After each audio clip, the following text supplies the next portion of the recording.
ഋഷി മുടിയൻ എൻ്റെ പൊന്നുവിൻ്റെ ഫാനാണ്. എനിക്കിഷ്ടമുള്ള വ്യക്തിയാണ്. പക്ഷേ എനിക്കൊരു കുഴപ്പം എന്താണെന്ന് വെച്ചാൽ എനിക്ക് ഇഷ്ടമുള്ള ആൾക്കാർ എന്തെങ്കിലും തെറ്റ് ചെയ്താൽ ഞാനത് കൂടുതൽ പോയിൻ്റ് ഔട്ട് ചെയ്ത് സംസാരിക്കും. അപ്പോൾ ഋഷിയുടെ ഒരു കാര്യം സംസാരിച്ചപ്പോൾ ഋഷിയുടെ അന്തം ഫാൻസ് വന്നിട്ട് കമൻറ്റിൽ കൊണാന്ന് പറഞ്ഞിട്ട് ആ വീഡിയോനെ നല്ല രീതിയിൽ വ്യൂസ് ആക്കി തന്നു. Thank you so much. അപ്പം ഇപ്പം ലാലേട്ടൻ പറഞ്ഞ കാര്യമുണ്ട്. മോനെ സത്യമായിട്ട് പറയുകയാണ്, വളരെ മോശമാണ്. ഓഫ് കോഴ്സ് വളരെ മോശമാണ്. ആൾ ഭയങ്കര ഷോർട്ട് ടെമ്പേർഡാണ്. പിന്നെ കയ്യിൽ നിന്ന് പോകുന്നു. ആൻഡ് അൻസിബ എന്ത് ബോധക്കേടാണോ പറയുന്നത്, ആളുകളുടെ തെറ്റിദ്ധാരണയായിരിക്കുന്നത്. ലീഡറായതിൻ്റെ ഉടനെ ക്യാപ്റ്റനായതിൻ്റെ ഉടനെ അൻസിബ പോയിട്ട് അത് ചെയ്യണം, ഇത് ചെയ്യണം, മറ്റേ ചെയ്യണം, മറിച്ച് ചെയ്യണം. ഓക്കെ, ഇത് ഞാൻ അന്നേ ഞാൻ പറഞ്ഞതാണ്. ക്യാപ്റ്റനായപ്പോൾ ഇത് അവസാനം ഫ്ലോപ്പ് ആവും, പപ്പറ്റ എന്നുള്ള വർത്താനം വരുന്നു. അപ്പോൾ ലാലേട്ടൻ പറഞ്ഞോണ്ട് അല്ലെങ്കിൽ ഉറപ്പായിട്ട് ഇത്രയും ആൾക്കാരുടെ തെറ്റിദ്ധാരണയായിരിക്കുന്നു പഞ്ച് കൊടുത്തത് ഉറപ്പായിട്ടുള്ള ഒരു കാര്യമാണ്. പിന്നെ ഇതിനു മുമ്പ് മണ്ടിലാണ് എടി പൊടി എന്നുള്ള വലിയ സംസാരിക്കരുത്. അത് പിന്നെ അവിടെ ആരും നോക്കുന്നില്ല. ഇപ്പോൾ ജാസ്മിനൊക്കെ വിളിക്കുന്ന കാര്യങ്ങളൊക്കെ തെറ്റായിട്ടുള്ള കാര്യം തന്നെയാണ്. അപ്പോൾ ഉപയോഗിക്കുന്ന ഭാഷ വളരെ മോശമാണ്.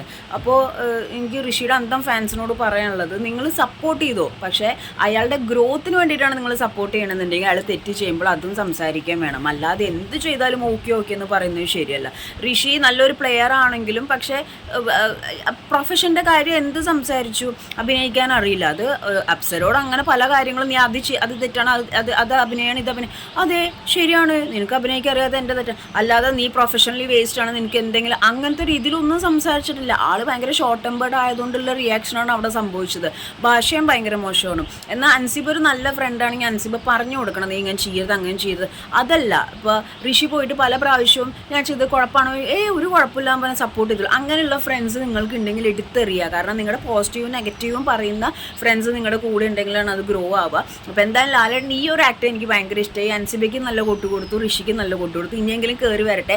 അതോ ഇനി ലാലേട്ടൻ ചൂടായെന്ന് പറഞ്ഞിട്ട് പിന്നെയും അവിടെ വാട്ടർ ബോട്ടിലിട്ട് മുടിയും കെട്ടി കളിയാക്കി പിണങ്ങിയിരിക്കുമെന്ന് എനിക്കറിയില്ല.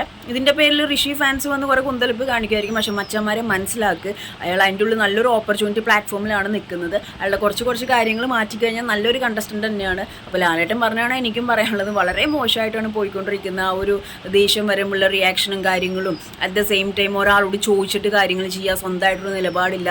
He don't know how to take care of captain. ചിലവർ പറഞ്ഞു ക്യാപ്റ്റൻ കപ്പാസിറ്റി ഇല്ല എന്ന് പറയുന്ന വലിയ മനസ്സാണെന്ന്. ശരി, അത് ഓരോരുത്തരുടെ ചിന്താഗതി.